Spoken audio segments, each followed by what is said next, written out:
하나님 감사합니다. 이 시간에도 주의 음성 듣기 원합니다. 주님 말씀해 주시고 이 시간에 말씀 전하 듣는 가운데 모든 해방을 내는 어둠의 원수들 우리 안에 강박함과 안악함과 하나님 대적하여 높아진 모든 이론과 얽매임과 묶인 것들 예수님의 이름으로 파쇄되고 떠나갈지어다. 성령님만 이곳에 환영하고 초청하고 모셔드리고 인정하고 의지하오니 영광으로 임하시고 다스리시고 충만케 하시며 주의 나라에 임하여주시고 이 시간에서 이루어진 것 같이 땅에서도 이루어지며 주께서 예비하신 각 심령 안에 30배, 60배, 100배의 차원 넘치게 열매 가득하도록 이 시간 주장하시고 역사해 주옵소서. 빛과 권 대신 예수님의 그 이름만 증거되어 드러나 계시되고 나타나기 원하오니 예수님 홀로 영광 받으시고 찬양 받아 주옵소서. 주님 감사 찬양 주 예수님께만 올려드리오니 예수님 홀로 영광 받으시고 찬양 받아 주옵소서. 감사합니다. 주님만 높여드리며 찬양하오니 홀로 영광 받아 주옵소서. 감사합니다. 모든 영광 주님께 올려드리며 우리 사랑하신 예수님 이름으로 기도합니다. 아멘. 요한복음 8장 12절 말씀을 같이 읽겠습니다. 요한복음 8장 12절 말씀 스크린을 보시면서 같이 읽겠습니다. 예수께서 또 말씀을 읽으시되 나는 세상의 빛이니 나를 따르는 자는 어둠에 다니지 아니하고 세상의 빛을 얻으리라. 아멘. 우리는 빛이 임할 때 어둠이 절대 빛을 이길 수 없다는 어떤 물리적인 현상 가운데서 그런 원리가 있다는 걸 잘 알고 있죠. 우리가 이 말씀과 더불어서 창세기 1장 말씀을 잠깐 보시도록 하겠습니다. 창세기 1장 2절에서 3절 말씀, 창세기 1장 2절에서 3절 말씀 시작. 땅이 혼돈하고 공허하며 흑암이 깊음이 있고 하나님 영은 수면 위에 운행하시니라. 하나님이 이르시되 빛이 있으라 하시니 빛이 있었고. 이 빛은 여러분 이 물리적인 것 이전에 이 세상의 이 원리 물리적으로 빛이 어둠을 이긴다. 그 이전에 실상 이 땅이 창조될 그 순간에도 이 빛이라는 것은 어떤 보여지는 그 이상의 의미라는 것을 여러분이 아셨으면 좋겠습니다. 실상 방금 제가 얘기했던 물리적 현상 안에서 빛이 어둠을 이긴다. 빛을 비추면 어둠이 물러간다. 실상 물리에서 배울 수 있는 빛은 빛이 뻗어나가는 속도보다 어둠이 물러가는 속도가 더 빠르다. 어떤 이 원리 이전에 제가 방금 창세기에서 보여드린 이 하나님의 빛, 하나님이 창세기 1장 3절에 이른 빛이 있으라. 예히오르, 이 빛이 있으라고 선포했던 이 빛은 어떤 우리가 알고 있는 물리적 현상의 빛이 아니라는 것을 여러분에게 증명으로 말씀드릴 부분이 아래 1장 14절을 보시면 스크린으로 볼게요. 14절 시작. 하나님이 이르시되 하늘의 공창에 광명체들이 있어 낮과 밤을 나누게 하고 들로 징조와 계절과 날과 해를 이루게 하라. 이 아래 이 광명체라고 하는 마오르라고 하는, 다시 말하면 빛은 히브리어로 오르인데 여기서 얘기하는 광명체란 말은 마오르거든요. 이거는 하나님이 빛이 있으라 했던 그 빛과 다른 겁니다. 그리고 더 흥미로운 것은 여러분 이 14절 이전에 보면 채소와 나무들이 존재합니다. 여러분들도 상식적으로 알다시피 식물은 태양을 통해서 빛을 통해서 광합성을 해야만 자랄 수 있거든요. 이게 상식이잖아요. 근데 천지를 창조할 때 광명체라고 하는 소위 우리가 알고 있는 달과 해가 생기기 이전에 이미 채소들은 존재하고 살고 있었어요. 그러면 그 식물들은 도대체 무슨 빛에 의존해서 살고 있었을까요? 여러분 우리는 이 땅에 보여지는 것에 종속되어 있는 게 인간의 한계입니다. 태양이 전부라고 생각하죠. 여러분 태양의 광합성으로 식물이 존재하는 게 어떤 면에서는 상식이고 전부라 생각하지만 성경의 창세기 1장 보면 가장 놀라운 것은 이미 태양과 해가 달이 생기기 이전에 식물들이 존재했는데 이 식물들은 무슨 빛에 의존해서 살고 있냐는 거예요. 다시 말하면 창세기 1장 3절에 야훼께서 말씀하신 그 빛, 오르, 바로 이 빛은 무엇을 얘기합니까? 이 빛은 모든 생명의 근원이죠. 실상 모든 근본적인 어둠을 몰아낸, 창세기 아까 1장 2절에 땅이 혼돈하고 공허하며 흑암이 깊음 위에 있다. 이것은 히브리어로 토후하고 보후하며, 다시 말하면 또 이것은 혼돈 그 자체고, 케이아스 혼돈 그 자체고, 블랙니스 다시 말하면 어둠 그 자체고, 이건 성경학자들은 여기서 얘기하는 어둠은 되게 시각적 어둠을 얘기하지 않아요. 루시퍼, 즉 어둠의 영의 그 어둠 자체를 얘기하는 겁니다. 하나님께서 천지를 창조할 때 이미 악한 영이 이 땅을 지배하고 있었고 어둠 가운데 쌓여 있었던 거죠. 모든 혼돈, 어둠 그 자체 가운데 있는 것을 하나님께서 빛을 선포했을 때 그 빛은 모든 걸 몰아내고 온전케 했죠. 이 빛의 실체가 뭐냐는 거예요. 실상 그 빛은 여러분들에게도 전에 나눴듯이 이 말씀과 상통하는 말씀을 하나 더 보겠습니다. 요한복음 1장 9절에서 10절 말씀 같이 읽겠습니다. 참빛 곧 세상에 와서 각 사람에게 비추는 빛이 있었나니 그가 세상에 계셨으면 세상은 그로 말미암아 지은 바 되었을 때 세상은 그를 알지 못하였고, 여러분 이 빛을 다시 말하면 창세기에 나오는 1장에 나오는 그 빛 오르, 모든 혼돈과 모든 어둠을 잠재우고 온전케 하는 그 빛의 실체가 바로 요한복음에 등장하는데, 그것은 바로 예수 그리스도가 참된 빛의 근원이다라고 얘기하죠. 참고로 여러분이 말씀드리고 싶은 것은 창세기 1장을 온전히 해석하려면요, 요한복음 1장을 같이 보셔야 돼요. 창세기 1장에 나오는 걸 근거로 요한이 이 요한복음 초반을 쓴 겁니다. 그러니까 다시 말하면 구약은 이 새 언약을 포함하고 있는 그림자예요. 구약은 율법도 은혜 진리를 포함하고 있는 그림자일 뿐이고 실체가 아니죠. 그러니까 창세기 1장을 있는 그대로 해석하면 여러분들은 아무것도 얻을 수가 없어요. 근데 창세기 1장을 온전히 해석하려면 계시된 진리인 이 새 언약의 말씀, 신약을 기반으로 해서 여러분이 구약을 봐야 돼요. 그러니까 요한복음 1장의 모든 창세기 1장에 나오는 것에 대한 해석이 돼 있는데, 그 해석의 기반은 뭡니까? 바로 예수 그리스도가 모든 창조의 근원이고, 다시 말하면 지금 오늘 아까가 읽었던 그 부분만이 아니라 이 요한복음 1장 3절은 스크린에 없으니까 제가 읽어드릴게요. 만물이 그로 말미암아 지은 바 되었을 때 지은 것이 하나도 그가 없이는 된 것이 없다. 모든 창조는 예수 그리스도가 기반이 된 것이죠. 그에 대한 증거가 뭐냐면 아까 하나님이 최초로 말씀하신 빛이 있으라. 여러분 어둠 가운데 성경에 최초로 하나님의 입에서 나온 말이 뭡니까? 빛이 있으라.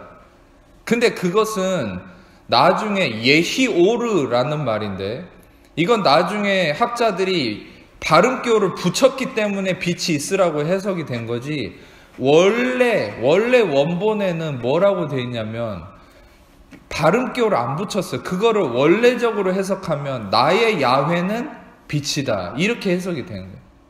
그러니까 그건 뭡니까?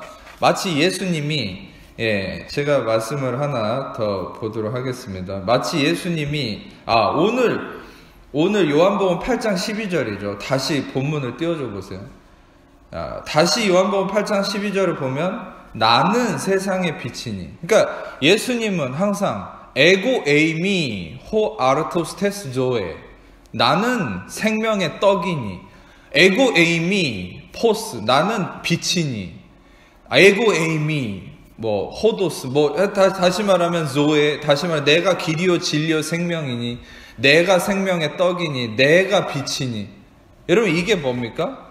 다시 말하면 창세기 1장 3절은 원래 하나님이 빛이 있으라고 명령한 게 아니라, 원래적인 진짜 의미는 하나님 자신이, 야훼 자신이 빛이다. 그건 뭡니까?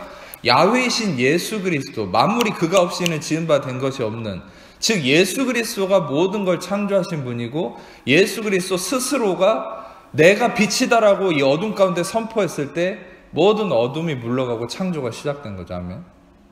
아멘. 잘 따라오고 계십니까?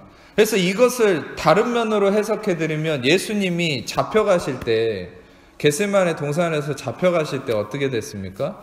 그때 요한복음을 보면 내가 예수다, 에고 에이미, 내가 그다 딱 했을 때 모두가 핍토 나가 떨어져 fall down 하죠. 그건 뭡니까?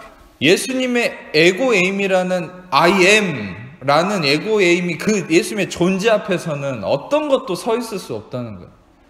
여러분 우리는 나의 doing에 초점을 맞추면 여러분도 어떤 것도 제압할 수 없어요. 근데 예수님의 존재를 이 땅에 선포하고 예수님의 존재를 인식하고 그분의 존재가 내 안에 있음을 여러분이 믿을 때 그 진리의 빛이 여러분도 비치고 세상과 환경을 비추는 거. 아멘. 그래서 어둠이 물러가는 거죠. 다시 말하면 우리는 이제까지 너무 잘못된 신앙의 교육이 뭐냐면, 내가 얼마나 경건하고 뭘 잘해서 내가 마귀를 몰아낸다 생각하는데, 예수님도 분명히 얘기했어요. 너희가 세상에서 환난을 당하나 너는 담대해라. 내가 세상을 이겼다 그러지 네가 세상을 이겼다 예수님 얘기하지 않아요. 우리 안에 계신 예수님이 세상을 이겼기 때문에 우리는 그분을 선포하면 그분이 알아서 길을 열어주는가. 아멘. 그분이 열어놓으신 길로 갈 뿐이지 우리가 이루어가는 삶이 아니라는 거예요. 실상 요한복음 8장 12절도 그렇습니다. 나는 세상의 빛이니 나를 따르는 자는 어둠에 다니지 아니하고 생명의 빛을 얻으리라 얘기하시는데, 여기서 나를 따른다는 얘기는 아콜루테오, 이건 뭐냐면 함께 길을 간다는 거예요. 이거는 예수님을 단지 내가 노력해서 따라가는 삶이 아니에요. 원문을 해석하면 이 말은 내가 십자가를 지고 따라가는 그런 잘못된 해석에 치우친 잘못된 교리의 의미가 아니라 예수님과 함께 동행함을 의미하는 거예요. 그 말은 뭐겠습니까? 예수님, 우리가 열심히 노력해서 내가 경건하게 열심히 신앙생활해서 예수님과 발을 맞춰 나가는 삶이겠습니까? 전에도 설명했듯이 이것은 우리가 예수님에게 업혀가는 삶인 거예요. 그러니까 예수님이 그랬죠. 수고하고 무거운 짐진 자 다 내게로 오래. 내가 너희를 쉬게 하라. 나는 마음이 온유하고 겸손하니 내 멍에를 메고 배우라. 내 멍에는 쉽고 가벼움이라. 그건 무엇입니까? 우리가 발을 맞춰 나가고 예수님을 따라 나가고 예수님을 본받는 삶이 아니라 우리의 모든 멍에를 다 예수님의 등에 얹어버리고 그분의 등에 업혀가는 삶인 거예요. 이스라엘 사람들이, 그 레위인들이 이 4명이 언약궤를 지고 가는데 130kg 이상 되는 거를 4명이 지고 가도 무겁습니다. 근데 제가 전에도 그 구약의 말씀을 인용했듯이 그 말씀 가운데서도 하나님이 도우셔서 언약궤를 맨 제사장들이 길을 행했다. 한 번도 성경에서는 그들이 무거워하거나 힘들어한다는 얘기가 없어요. 다시 말하면 하나님이 아자르, 다시 말하면 하나님이 도우셨기 때문에 그들이 맬 수 있는 거예요. 4명이서 130kg. 그건 뭡니까? 4명이서 레위인들이 낑낑대고 언약궤를 메고 다니는 삶이 아니라 언약궤가 레위인들을 들고 간 거예요. 이 언약궤를 상징하는 예수 그리스도가 여러분을 들고 가는 인생이지, 여러분들이 예수님을 지고 가고 여러분들이 예수님에 대한 믿음을 지키기 위해서 험난한 싸움을 싸워가는 이 세상의 삶이 아닌 거예요. 그러니까 성도들의 삶이 고달픈 겁니다. 여러분, 저는 그것만큼 무식한 게 없다고 생각해요. 크리스천의 삶은 이렇게 고달픈가 봐. 어차피 천국 가기 위한 고통의 삶인 거야. 그러면서 이걸 감수해야 된다? 하나님 뭐라는 줄 아세요? 율법은 믿음에서 난 것이 아니니 율법을 행하는 자는 그 가운데서 살리라. 갈라디아 3장 12절에 그렇게 얘기하죠. 근데 13절부터는 뭐라 얘기합니까? 그리스도께서 저주를 받은 바 되사 율법의 저주에서 우리를 속량하셨으니 기록된 바 나무에 달린 자마다 저주를 받은 바 되느니라. 이는 그리스도 예수 안에서 아브라함의 복이 이방인에게 미치게 하고 믿음으로 말미암아 성령의 약속을 얻게 하려 합니다. 무슨 말입니까? 내 힘으로 내가 고통을 감수하고자 하는 자는 그 가운데서 살아라, 그 말이에요. 하나님이 안 말립니다. 나중에 고통당하고 하나님 왜 그때 나를 안 말리셨어요? 그렇게 물어보세요. 그럼 하나님 뭐라는 줄 아세요? 네가 선택했잖아. 네가 십자가를 선택했잖아. 네가 고통을 선택했잖아. 나는 그렇게 얘기한 적 없는데. 나는 수많은 은혜 복음의 설교자들을 통해서 너한테 십자가를 질 필요가 없고 너는 부활의 영광에만 참여해야 된다라고 얘기했는데, 네가 십자가를 지고 네가 고통당해야 된다고 생각하고 네가 그걸 선택했잖아. 그러니까 네 고통당하고 네가 그렇게 생활했어야지. 왜 내 탓을 해? 하나님 그렇게 얘기해요. 한번 물어보세요, 나중에. 여러분, 중요한 것은 하나님은 이미 생명의 길, 평강의 길, 자유의 길을 열어놓으셨어요. 열린 문을 열어놓으셨어요. 이미 예수님은 십자가를 통해서 그분이 고통을 짊어지고 대속하고 속량함으로 문을 다 열어놨어요. 근데 왜 우리가 십자가를 지고 고통당한다고 스스로가 자기의입니다. 그게 자기의. 내가 고통당해서 뭔가를 한다라고 착각하는 거죠. 여러분, 중요한 것은 예수님이 이미 감당하신 것을 우리는 더 이상 우리가 한다라고 얘기하는 것은, 그것은 엄청난 교만인 거예요. 다시 말하면 여기서도 요한복음 8장 12절에 나를 따르는 것은 무슨 말입니까? 나를 따르는 자는, 이것은 예수님의 등에 업혀서 간다는 거예요. 예수님의 도우심 안에 거하는 자라는 거예요. 하나님의 인도하심 속에서. 다시 말하면 여러분 그렇죠. 성경도 사람에게 자기 길을 계획할지라도 인도하시는 분은 야훼다. 아멘. 여러분 우리의 인생은 더 이상 여러분이 이 관점의 전환이 있어야 돼요. 제가 매번 말씀드리고 오늘 강하게 말씀드리지만 여러분 이 관점이 변하지 않으면 여러분 30년 40년 신앙생활 해도 여러분 아무 변화가 없습니다. 큐티 열심히 한다고 변화되는 줄 아세요? 여러분 삶이? 여러분 삶이 기도를 좀 더 한다고 말씀을 좀 더 공부한다고 여러분 삶이 변화될 거라고 생각하세요? 생각이 안 바뀌면 인식이 안 바뀌면 여러분들을 이 가둬놓는 이 뭡니까 신앙의 틀이 안 깨지면 항상 거기에서 사는 거예요. 그러니까 구약에 대해서 이 바울이 뭐라고 지적해놨습니까? 유대인들은 아직도 모세가 수건으로 둘러쓴 그 수건으로 자기를 가리고 구약 성경을 보기 때문에 그 성경 안에서 예수님을 발견하지 못해서 구원에 이르지 못한다고 그랬잖아요. 지금 크리스천들도 똑같아요. 똑같이 수건으로 자기 눈을 가리고 성경을 보고 신앙생활을 하니까 아무것도 못 깨달아요. 생명도 평강도 없어요. 평강이, 목사님 저는 평강이 있는데요. 그게 유지가 되는지 한번 생각해 보세요. 그게 진짜 여러분들의 평강이 되는 건지를 한번 따져보세요. 궁금해요. 여러분 우리는 우리의 어떠함이 아닌 예수님의 존재로 살아가는 것이 크리스천의 삶인 거예요. 여기에 대한 대변혁이 일어나야 돼요. 여러분 생각에. 그래서 몇 번 제 설교 듣고 은혜 받은 것이 여러분 삶을 바꿀 수 없습니다. 여러분 제가 지금 많은 걸 경험하는데 안 믿는 사람도 제 설교를 듣고서 좋다 그래요.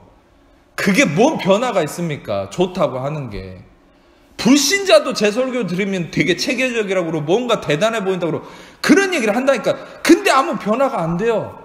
좋다고 하는 건 아무 소용없습니다. 진짜 이 말씀을 듣고 또 들으면서 여러분의 생각이 깨지고 여러분의 의의가 깨져서 완전히 새로운 삶이 돼야만 생명이 이르는 거예요. 근데 은혜 받았다 좋다 그런 거 다 필요 없어요. 아 오늘 목사님 은혜 받았으면 그런 소리 할 필요도 없어요. 저는 여러분들이 은혜 받고 끝나기를 원치 않아요. 진짜 생각이 바뀌어서 진짜 이제는 내가 내가 해나가는 삶이 아니라 그리스도의 존재가 여러분을 통해 드러나는 삶.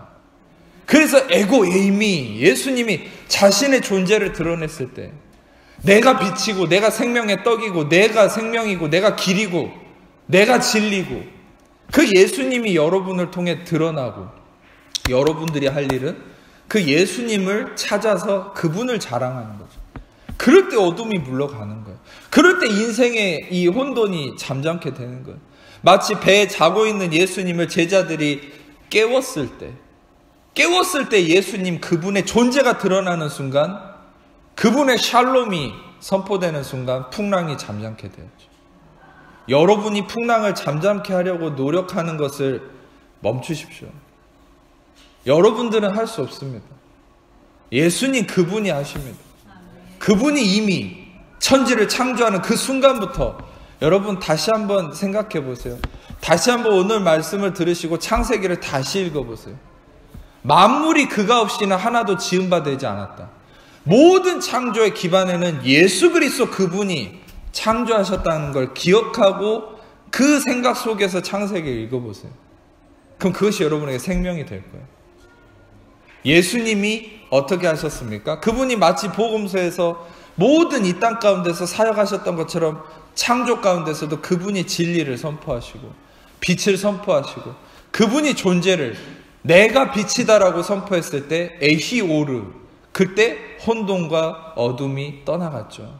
잠잠게 됐죠. 여러분 중요한 것은 우리는 예수님의 존재를 의지하고 그분을 드러내고 그분을 바라보는 삶이 되게 축복합니다. 더 이상 여러분 우리의 싸움은 한 가지입니다. 내가 얼마나 경건해지고 죄를 덜 지어서 마귀를 몰아내느냐? 그럼 실패해요. 죄를 하나도 안 지었다고 해도 실패합니다. 내 자신에게 초점이 모아지는 순간 우리는 그 자리에서 꼬라박고 실패하는 거예요. 그만큼 우리라는 내 자아는 아무짝에 쓸모없는 겁니다. 나라는 내 자아는 아무리 죄를 안 짓고 아무리 착하게 살아도 나라는 인간이 중심에 서는 순간, 이렇게 표현해서 죄송하지만 그 자리가 실패의 자리가 되는 거예요. 여러분, 그게 뭡니까? 선악과를 먹는 순간이었어요. 아담과 하와는 예수 그리스도라는 창조의 기반 위에 생명나무 안에서 영생을 누리고 기쁨을 누렸는데, 선악과를 먹었다는 건 뭡니까? 나에게 집중했다는 거예요. 나에게. 예수가 없어요. 그 순간에는 선악과를 먹는 순간 눈이 밝아져서 내가 벌거벗은 모습을 봤다. 나에게 집중한 거예요. 내가 어떻고, 내가 이렇고, 내가 저렇고, 나에게 집중하는 순간, 어제까지 아무리 성령을 맛보고 아무리 놀라운 기도를 10시간, 100시간을 했어도, 40일 금식을 하고 어제까지 죽은 자를 일으키는 사람도 오늘 이 순간 나에게 집중하는 순간 그 사람은 실패하고 막이 밥이 되는 겁니다. 여러분, 우리는 매 순간순간이 그래서 중요한 거예요. 매 순간 믿음의 싸움이 있는 거예요. 그 믿음의 싸움은 뭡니까? 나에게 집중하느냐, 예수 그리스도에게 집중하느냐. 내 의식이 나에게 있느냐, 예수에게 있느냐. 그걸 어떻게 분별합니까? 나에게 있는지 예수에게 있는지. 분별법은 한 가지예요. 나에게 집중이 되는 순간 우리는 불안해지기 시작해요. 두려워지기 시작해요. 염려, 근심, 불안, 초조, 두려움, 삶의 문제가 내 안에 꽉 들어차는 거예요. 나에게 집중하는 순간. 그런데 내가 아니라 예수 그리스도가 나의 모든 것의 중심이 되고 예수 그리스도에게 집중이 모아지는 순간, 우리는 세상의 그 무엇도, 아무리 환경이 혼돈과 어둠 그 자체라도 예수 그리스도에게 여러분이 모든 것이, 시선이, 의식이 맞춰져 있는 순간 어떤 것도 상관없이 평안이 넘치는 순간이 되는 거예요. 여러분, 실상 여러분 안에 그 평안이 모든 문제를 해결해 나갑니다. 여러분, 문제를 해결하려면요, 제발 기도해서 그 문제를 해결하려고 하지 마세요. 그러면 계속 마귀가 이끄는 대로 가요. 기도 100일에도 상관없어요. 기도원 가서 한 10년 있어 보세요. 해결되나? 안 됩니다. 장담합니다. 근데 여러분 안에 평강을 구하세요. 하나님의 평강을 구하고 예수 그리스도에게 초점을 맞추는 그 순간에 모든 것이 해결돼요. 모든 것이 잠잠케 돼요. 여러분들에게 놀라운 신앙의 힌트를 드리자면, 문제를 해결하기 위해서 기도하지 말고 제발 기도하려면 내 마음의 평강의 회복을 위해서 기도하세요. 하나님, 제 안에 평강을 주세요. 하나님, 이거 해결해 주세요. 이거 언제 해결됩니까? 그러면 계속 마귀가 이끄는 대로 불안함 속에 가는 거예요. 아니요, 그걸 딱 멈추세요. 그걸 멈추는 게 어려운 거예요. 실은 그 문제에 대한 고민을 멈추는 게 믿음의 싸움이라니까요. 그거는 피 흘리기까지 싸워야 되는 문제인 거예요. 그러니까 우리는 무엇을 위해서 힘을 쓰는 것이냐, 믿음의 싸움이냐, 죄를 덜 짓는 그런 저급한 삶이 아니라, 우리의 진짜 믿음의 싸움은 지금 내가 바라보는 그 문제에 대해서 이 바라보는 걸 멈추는 거예요. 그러니까 히브리서 12장 말씀에 믿음의 주요 또 온전하게 하시는 이인 예수를 바라보자 할 때, 이 뭡니까? 아포라오. 이 바라보자라는 이 아포라오라는 헬라어 설명해 드렸죠. 이거는 한 방향을 보기 위해서 다른 방향의 시선을 멈추는 것, 떼는 거를 아포라오라고. 예수를 바라보려면 다른 것에서 시선을 떼야 돼요. 사시가 돼가지고 여기 쳐다보고 동시에 쳐다볼 수가 없어요. 동시에 쳐다보면 그냥 불안이 꽉 들어차는 거예요. 여러분들이 하셔야 될 일은 지금 문제를 바라보고 다른 걸 바라보는 걸 스탑하고, 여러분들 안에 예수 그리스도에게 초점을 맞춰서 그분을 깨우시라니까요. 그분 안에서 평강을 얻기를 소망하고 그렇게 기도하세요. 그러면 그 평강이 문제를 해결해 가는 거예요. 할렐루야. 여러분, 중요한 것은 이 말씀은 제가 실은 서론이었는데, 실상 오늘 본문을 돌아가면 이 빛에 대해서, 이 빛은 예수님이잖아요. 이 예수님, 빛 대신 예수님이 빛을 선포하시고 이 어둠을 몰아내시는 근원이신 예수님이 빛을 선포함으로 행하시는 그 놀라운 일들을 여러분들은 잘 아시죠. 근데 요한복음 8장 12절은 실상 그 전절의 말씀과 연결을 시켜서 봐야 되는데, 그 전절은 가늠하다 현장에 붙잡힌 여인에 대한 얘기가 나오거든요. 근데 가늠하다 현장에 붙잡힌 얘기는 잘 아시죠? 누구든지 죄가 있는 자는 죄가 없는 자만 돌로 쳐라. 모두가 양심의 가책이 일어나서 다 도망가 버리죠. 그리고 그 여인에게 얘기하죠. 나는 너를 정죄하지 않겠으니 다시는 죄짓지 말라. 내가 너를 정죄하지 않겠다. 예수님의 값없는 용서와 정죄하지 않음을 선포하시죠. 그러고서 예수님이 뭐라 얘기합니까? 나는 세상의 빛이다. 여러분, 이 말씀을 연결해서 보실 수 있어야 돼요. 놀라운 진리를 한 가지 설명해 드릴게요. 여러분, 예수님이 자신을 빛이라고 선포하면서 이 빛에 대한 선포는 요한복음 1장에도 나왔고 아까 창세기 1장에도 나왔다고 그랬죠. 창세기 1장에 어둠이 가득한 가운데 빛이 있으라, 내가 빛이다라고 선포했을 때 어둠이 물러가지 않았습니까? 여러분, 그 어둠은 무엇이었을까요? 예수님이 빛으로 몰아낸 그 어둠은 무엇이었을까요? 여러분, 제가 말씀을 한 가지 같이 스가랴 3장 1절에서 5절 말씀을 같이 보겠습니다. 시작.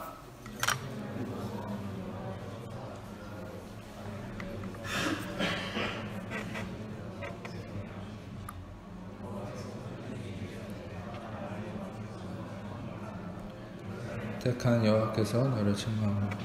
이는 불에서 꺼낸 그슬린 나무가 아니냐 하실 때 여호수아가 더러운 옷을 입고 천사 앞에 서 있는지라.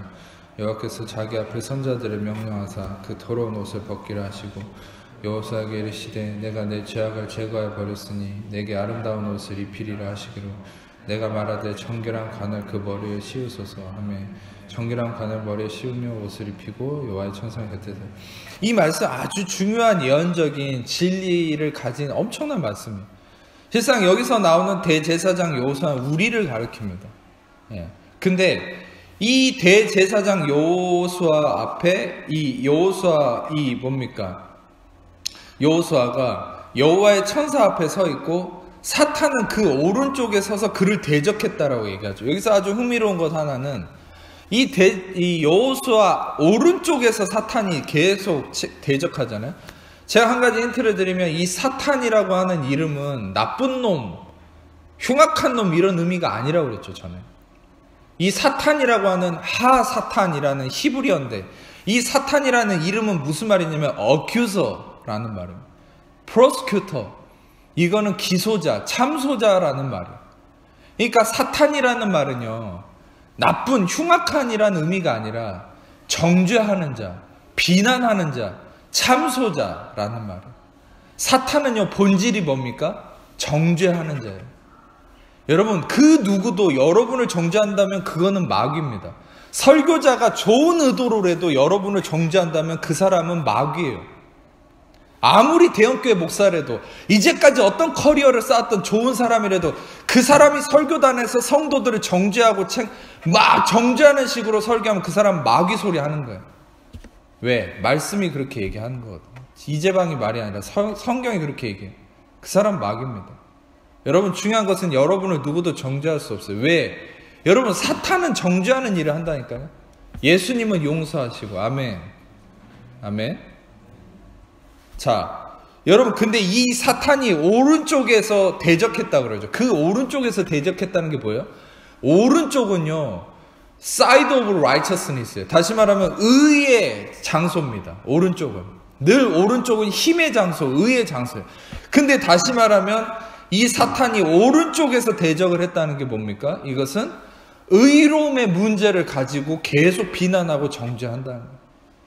이 여호수아, 우리를 가리키는 이 여호수아를 사탄이 의의 문제를 가지고 계속 정죄해요. 여러분, 우리는 매 순간 그 도전 안에 거하는 거예요.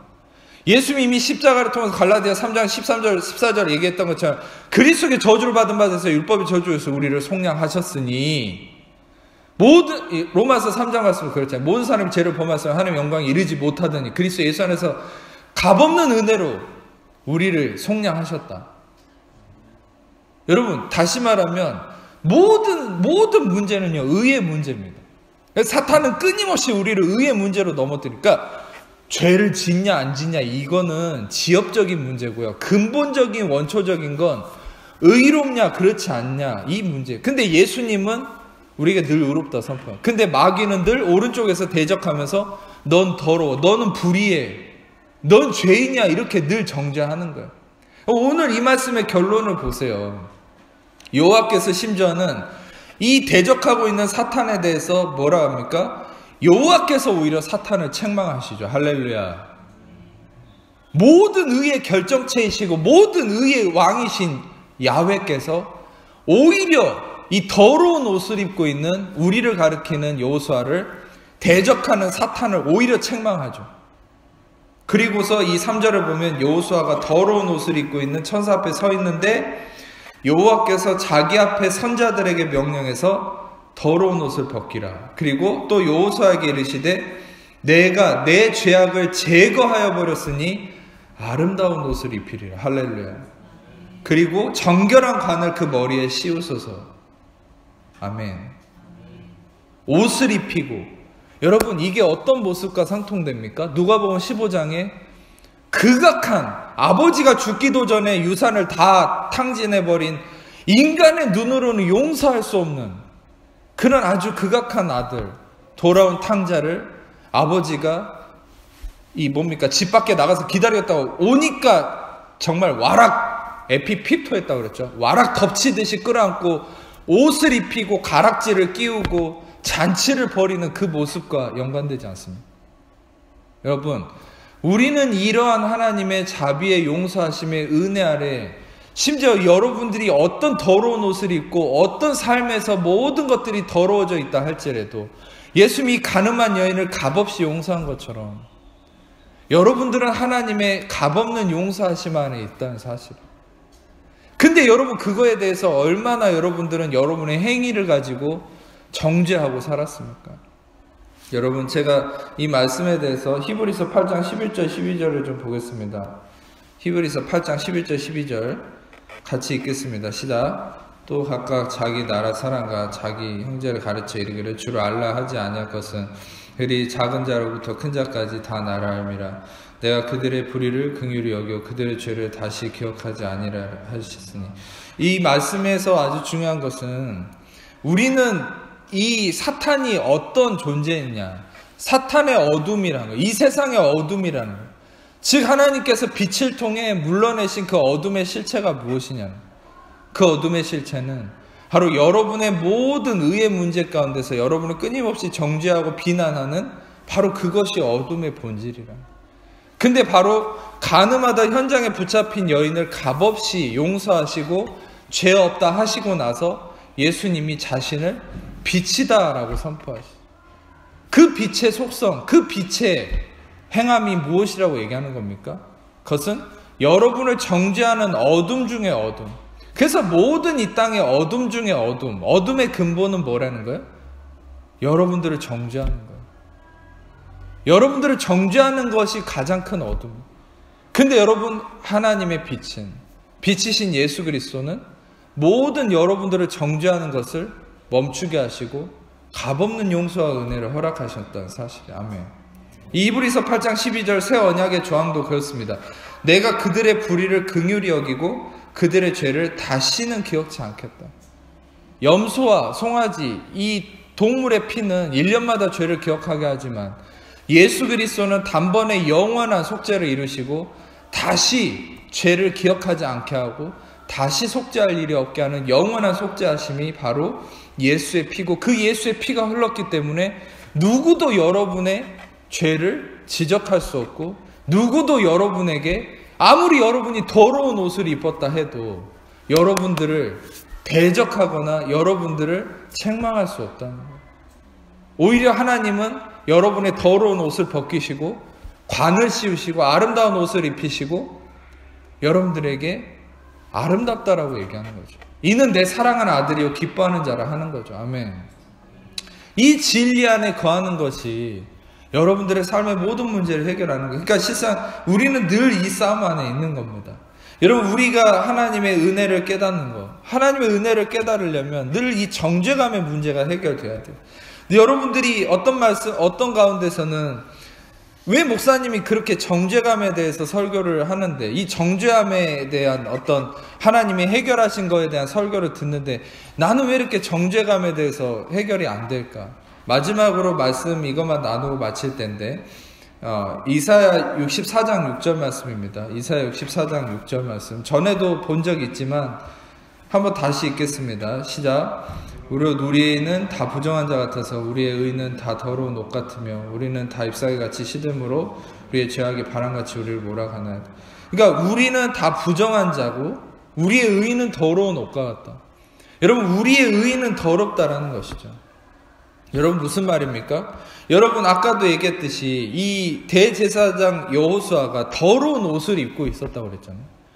그것은 무엇을 의미합니까? 덕지덕지 죄 지은 모습일까요? 죄를 지었다는 것 이전에 그 기반을 생각해 보세요. 모든 죄의 근원이 뭔지. 대제사장 여호수아가 왜 더러운 옷을 입고 있었어? 그게 바로 인간의 뼈저린 자기의에 묶여있는 모습이에요. 자기의에 묶여서 더러워진 모습이에요. 그것을 예수님의 피로 씻어낸다는 겁니다. 아멘. 예수님의 피만이 나의 의를 무너뜨릴 수 있어요. 여러분, 중요한 것은 이 자기의의 문제를 하나님은 해결하기 원하시는데, 이 예레미야 23장 5절에서 6절 말씀 같이 읽겠습니다.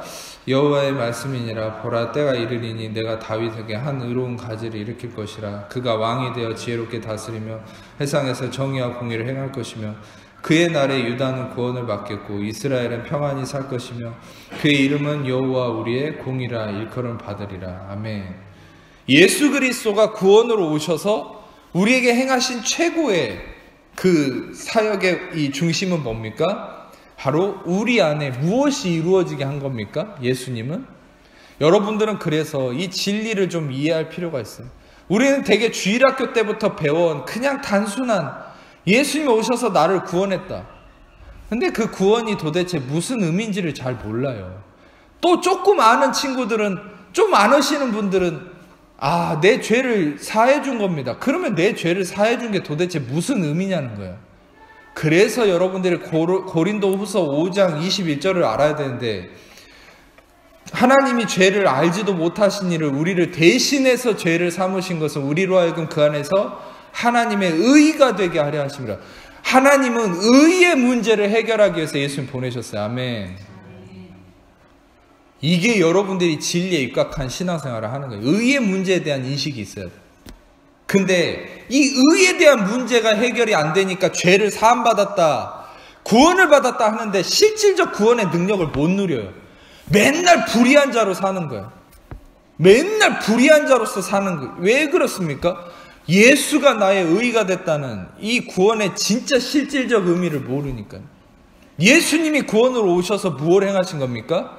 우리 안에 야훼가 우리의 공이다. 야훼 지케노. 이건 다시 말하면 야훼와 의라는 제데크라는 말이 만난 게 야훼 지케노. 야훼 is my righteousness.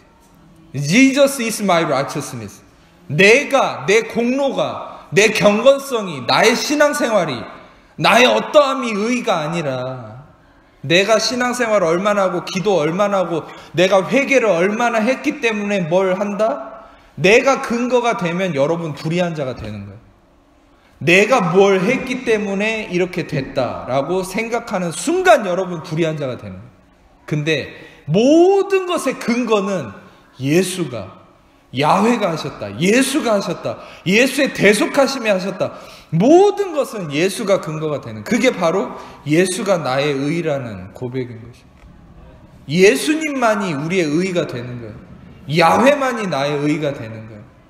여러분, 예수님만이 나의 의가 된다라는 이 믿음 안에 있는 자가 바로 정죄함을 이기는 거예요. 할렐루야. 그래서 로마서 8장 1절에서 2절에 이렇게 얘기하잖아요. 띄워줘 보세요. 같이 믿음으로 선포하듯이 읽겠습니다. 시작. 그러므로 이제 그리스도 예수 안에 있는 자에게는 결코 정죄함이 없나니 이는 그리스도 예수 안에 있는 생명의 성령의 법이 죄와 사망의 법에서 나를 우리를 해방하였습니다. 아멘. 여러분, 다시 말하면 우리가 근거가 되는 순간 정죄함에 빠지게 돼 있어요. 자기 의에 매여서. 여러분, 나를 정죄한다. 여러분, 보통 이런 설교하면은 그런 식으로 얘기해요. 목사님, 저는 남 정죄한 적 없는데요. 그러면 여러분, 남은 정죄 안 하지만 나를 얼마나 정죄하고 사는지 생각해 보세요. 그게 더 최악이에요. 더 최악.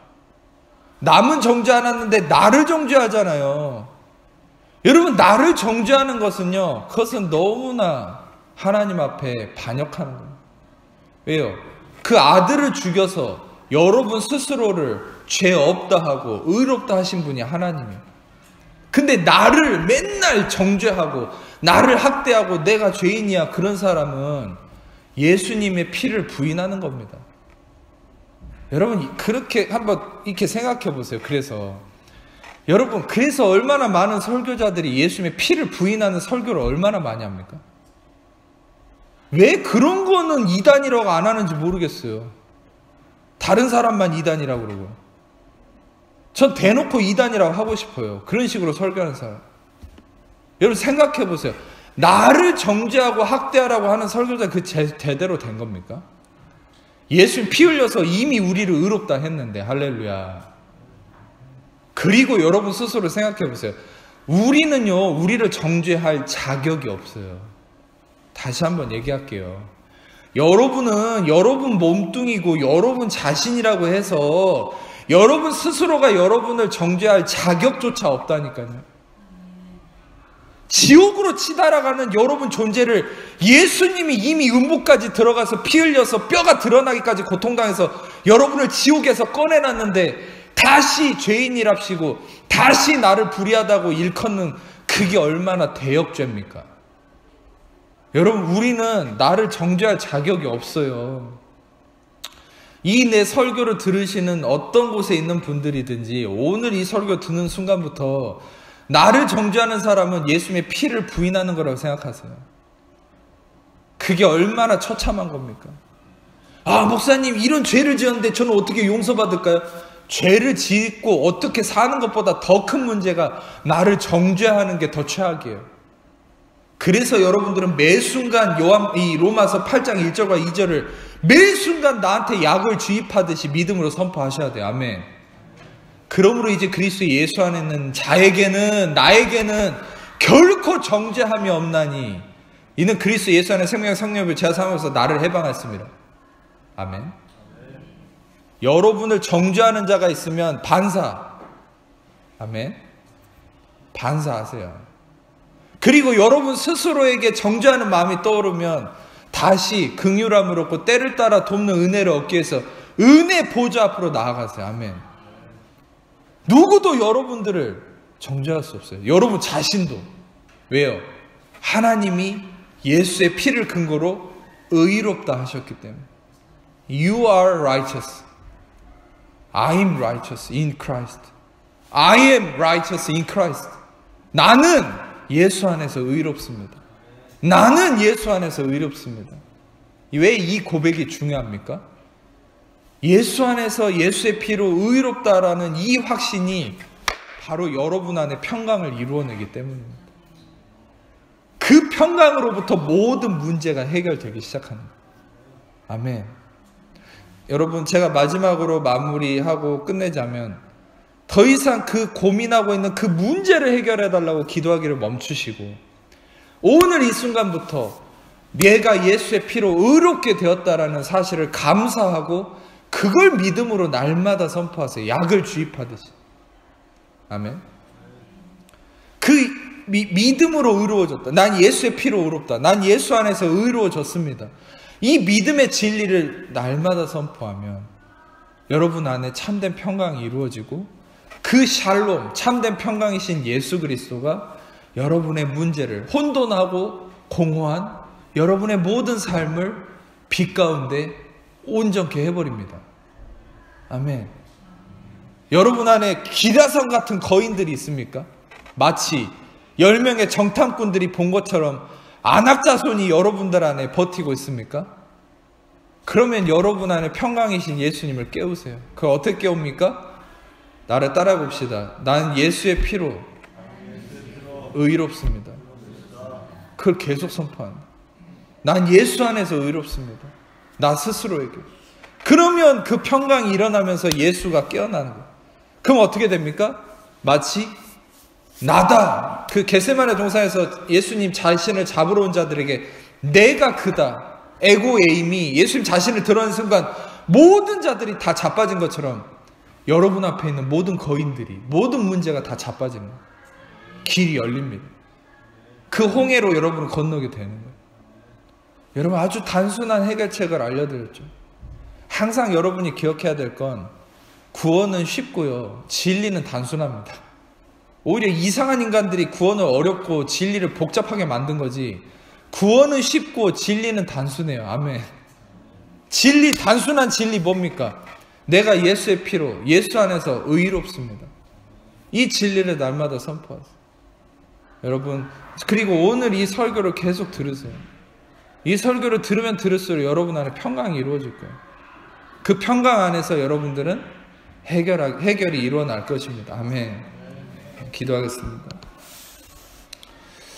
하나님 감사합니다. 우리에게 주신 이 말씀대로 우리는 예수의 피로 의롭고 거룩하고 하나님의 온전케 된 하나님의 자녀임을 믿습니다. 더 이상 우리가 염려하고 해결하려는 모든 걸 멈추고 우리 안에 모든 것의 승리의 근원이신 평강의 왕이신 그 예수 그리스도, 우리의 의가 되신 예수 그리스도를 바라보며 그 예수 그리스도만이 나의 의이며 예수 그리스도 안에서 내가 의가 되었음을, 의롭게 되었음을 믿음으로 선포하고 날마다 그 승리의 역사가 일어나는 우리 모든 성도님들 되도록 인도하여 주옵소서.